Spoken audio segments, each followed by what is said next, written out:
تلألئ في السماء تجلل الرحمن وتعظم المولى القدير وتعبد المنان وتحفز النفس الكريمة تبتغي الجنات بحلول شهر الصوم والرحمات والرضوان. نحمده ونصلي على رسوله الكريم اما بعد. ان الدین عند اللہ الاسلام. حضرات، مجھے کہا گیا ہے کہ بائبل میں سے نبی کریم صلی اللہ علیہ وسلم کی پشین گوئیوں کے بارے میں لب کشائی کرو.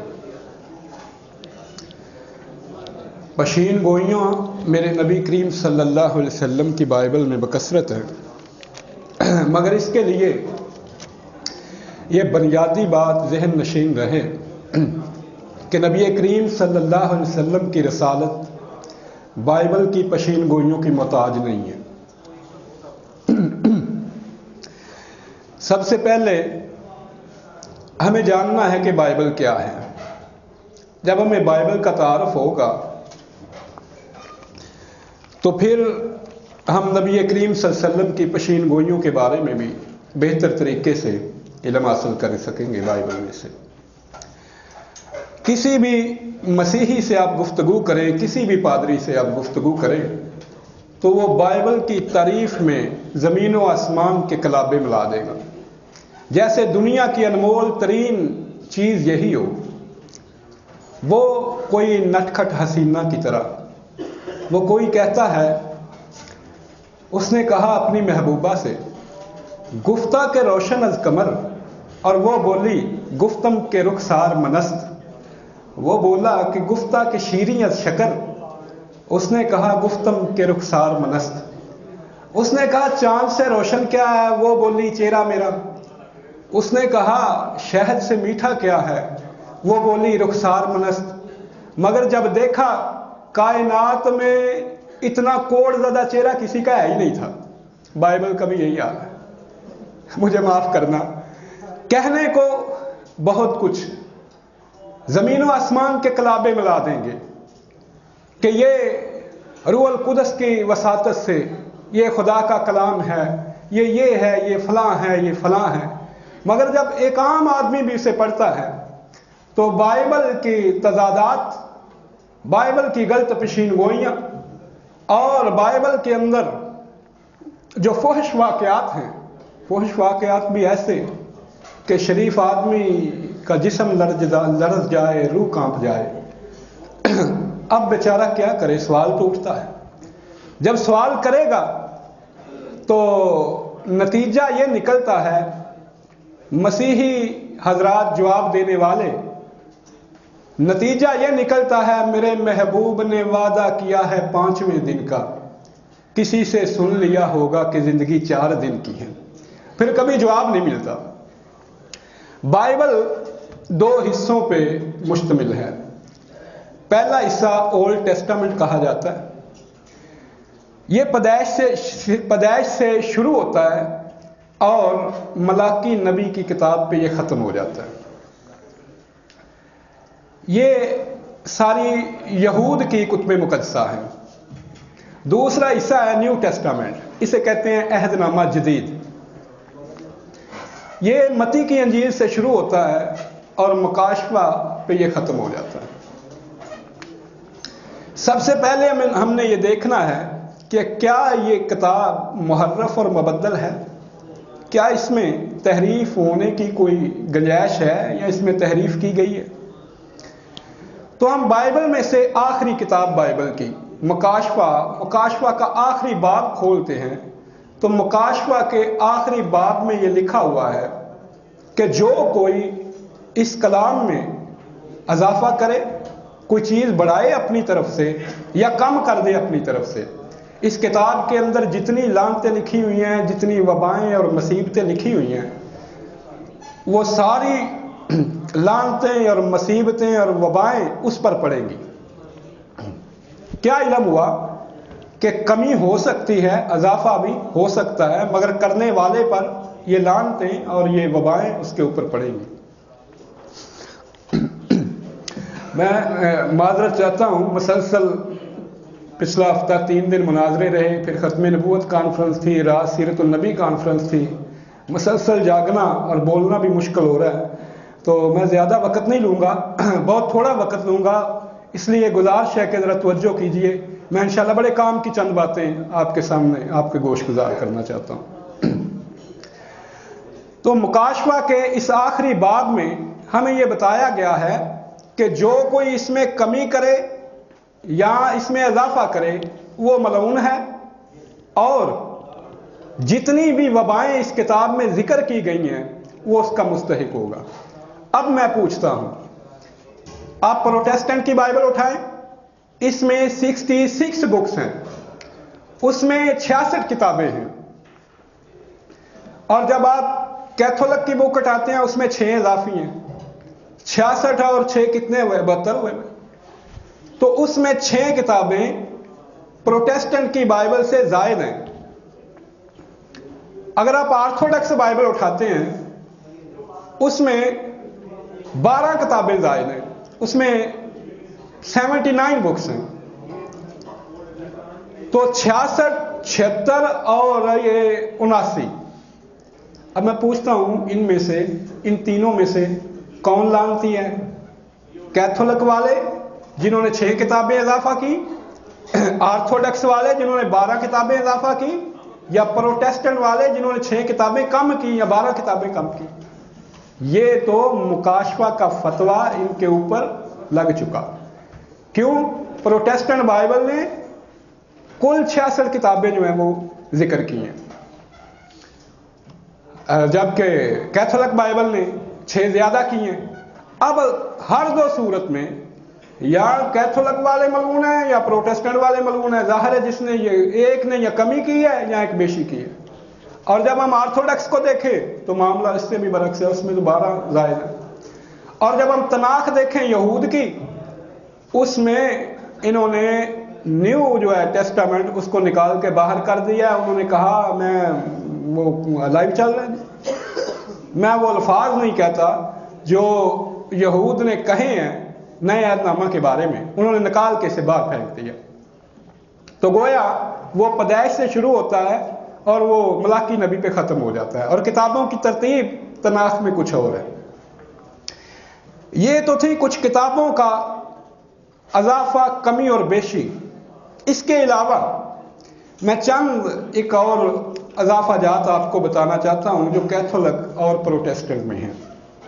جب آپ پروٹیسٹنٹ کی کیتھولک کی کتاب کھولیں گے تو اس کے کل 14 باب ہیں۔ جب آپ پروٹیسٹنٹ کی بائبل کھولتے ہیں اس کے کل 12 باب ہیں، یعنی 2 باب جو ہیں ان کا ہی فرق ہے۔ یہ کتابوں کے علاوہ جو ان کے اندر ابواب ہیں ان کا جو آپس میں تضاد ہے میں اس کا ذکر کر رہا ہوں۔ جب آپ زبور کھولتے ہیں تو کیتھولک اور پروٹیسٹنٹ کی زبور کا جب آپ تقابل کرتے ہیں تو بہت سی زبور جو ہیں وہ کیتھولک بائبل میں زیادہ ہیں، پروٹیسٹنٹ میں کم ہے، کہیں جگہ پہ پروٹیسٹنٹ میں زیادہ ہیں اور کیتھولک میں کم ہے۔ مثال کے طور پہ چند حوالے میں آپ کو دوں گا، باقی آپ خود تلاش کیجئے گا۔ مثلا زبور 146 کیتھولک اور پروٹیسٹنٹ بائبل میں 147 ہیں آیات، اور مضمون میں بھی فرق ہے۔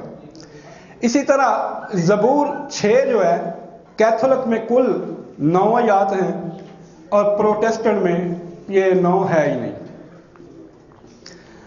اگر آپ زبور 8 دیکھتے ہیں تو 3 اور 5 پروٹیسٹنٹ میں نہیں ہے جو کہ کیتھولک میں موجود ہے۔ زبور 10 دیکھتے ہیں تو کیتھولک میں کل 7 ہیں جبکہ پروٹیسٹنٹ میں 18 ہیں۔ گویا 7 کیتھولک بائبل میں اور پروٹیسٹنٹ میں 18 ہیں، کتنی آیات کا فرق ہے۔ اسی طرح آپ زبور 11 دیکھیں تو کیتھولک میں 9 ہیں اور پروٹیسٹنٹ میں 7 ہیں آیات، اور مزمور یعنی کہ زبور 20 آپ دیکھیں گے تو کیتھولک بائبل میں کل 14 آیات ہیں اور پروٹیسٹنٹ کے اندر 50 آیات ہیں۔ کتنا فرق ہے۔ اب آپ دیکھیں کہ اسی طرح مزمور 21، 22 اس کے اندر بھی